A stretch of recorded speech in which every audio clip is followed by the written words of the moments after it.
Kwento ng away noon ni Karel at Marian Rivera. Paano nga ba nagsimula? Ngiti.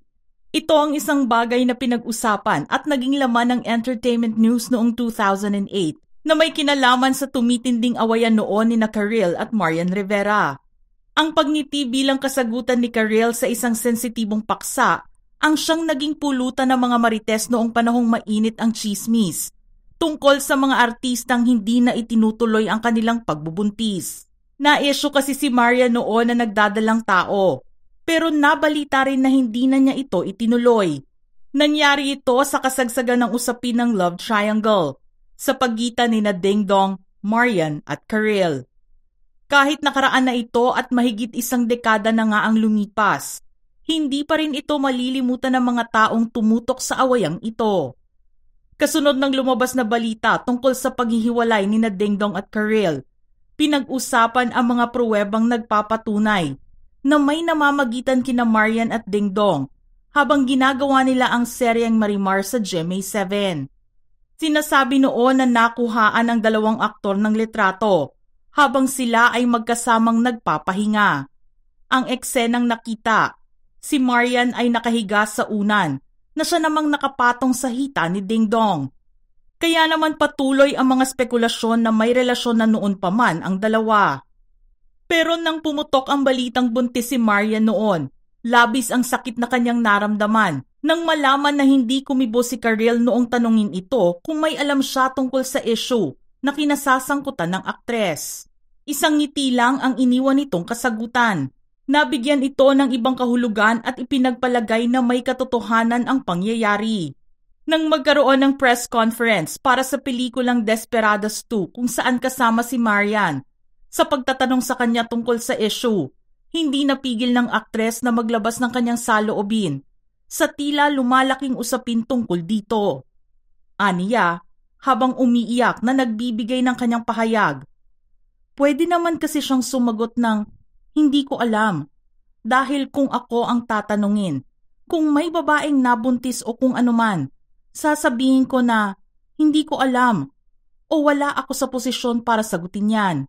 Pero yung ngumiti lang siya na parang nambibitin siya, aaminin ko sa inyo, na-offend ako, nasaktan po ako.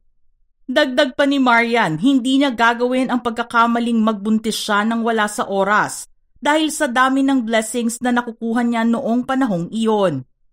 Nilinaw din ni Marian na kung may katotohanan man ang nasusulat noon sa kanya, hindi niya ito itatago.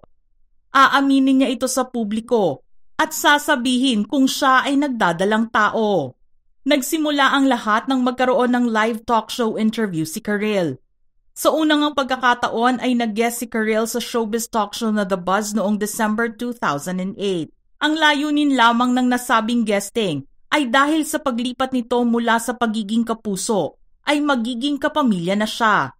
Pero dahil sa segment ng programa na Top 10 na laging nakatutok sa mga kontrobersyal na issue, hindi na iwasang masalang si Karel dito.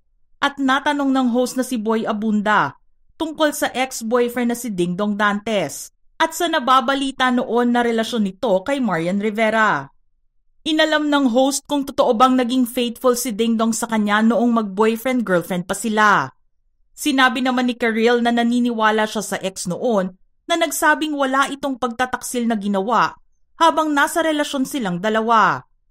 Pero noong dumating ang puntong nagiging magulo na ang sitwasyon at relasyon nila, nakatulong naman daw si Dingdong sa kanya para maintindihan na mayroon na palang mali na nangyayari sa kanilang pagsasama.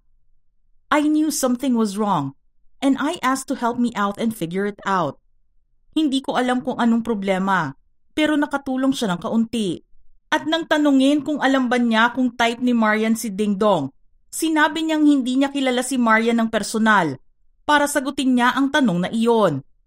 Ang isa namang hindi pinalampas sa guesting na ito ay ang matanong siya kung totoo bang kinausap niya si Marian ng masinsinan at pinaamin kung may relasyon silang dalawa habang nasa isang pictorial. Itinanggi ni Karel ang chismis na iyon. Kinausap niya si Marian pero iba raw ang kanilang pinag-usapan. I've never really had the chance to know her, but I've seen her dance and I'm all praises for her. But there wasn't a chance to talk or anything except for that one time. I wasn't confronting her, and there were people there and they know that we were just having a normal conversation. Nagiging mainit na nga ang interview portion na iyon sa The Buzz dahil natanong na ito ng derechahan kung si Marian ba ang dahilan kung bakit sila naghiwalay ni Ding Dong noon. Aniya, sila lang dalawa ng ex ang nakakaalam kung bakit sila umabot sa breakup. We can explain and explain, but it will never be sufficient, and I think even to this day, we don't completely understand why we broke up.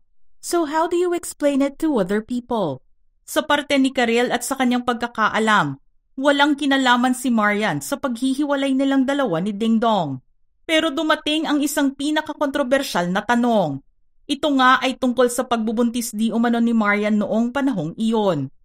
Naisulat na rin kasi ang tungkol dito sa isang blind item at hiningan lang ng panig si Karel tungkol sa issue. Iyon nga lang, isang ngiti lang ang naibigay niya bilang kasagutan. Marami naman sa mga nakapanood ang naguluhan sa pagngiti ni Karel. Tila nangangahulugan kasi na mayroong katotohanan ang chismis. Subalit mali ang naging interpretasyon ng mga tao sa kanyang pagngiti. Ipinaliwanag ni Karel ang ikinilos nito sa talk show nang mag-guest siya sa morning show na Boy and Chris. Aniya, there were misinterpretations of my smile. I clarified it when I guested on Boy and Chris. Tito Boy even apologized for asking me that question. Tita Chris said kasi that it was politically incorrect for him to ask me. I just explained that no matter what I would answer, or however my face would react, it would mean something. Parang I was in a no-win situation. If I didn't smile, people would say I was bitter. I was actually trying to figure out what to answer and how to phrase it properly. And then si Tito Boy suddenly said, "Thank you," and ended the interview. Sa makatuwid, lumalabas na isang misunderstanding ang nangyari sa interview na iyon. Naputol kasi ang panayam nang hindi pa naibibigay ni Karel ang kanyang kasagutan.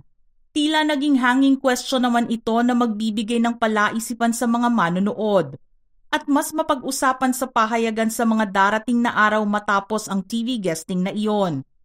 At ganoon nga ang nangyari. Lumaki ang issue at pinagpiestahan ang tungkol dito. Pero sabi nga nila, past is past and time heals. Makalipas ang mahigit 10 taon, nag-cruise ang kanilang landas sa isang event. Maliit lang ang mundo ng showbiz, kaya naman magkakaroon talaga ng araw o oras na magkikita at magpapang-abot sa isang okasyon ang mga artistang magkaaway. Nagkaroon ng misunderstanding at nasangkot sa chismis noon. At sa pagkikitang iyon, hihintayin na lang kung magkakaroon ng pagbabati sa pagitan nila o mag-iiwasan pa rin ang mga ito.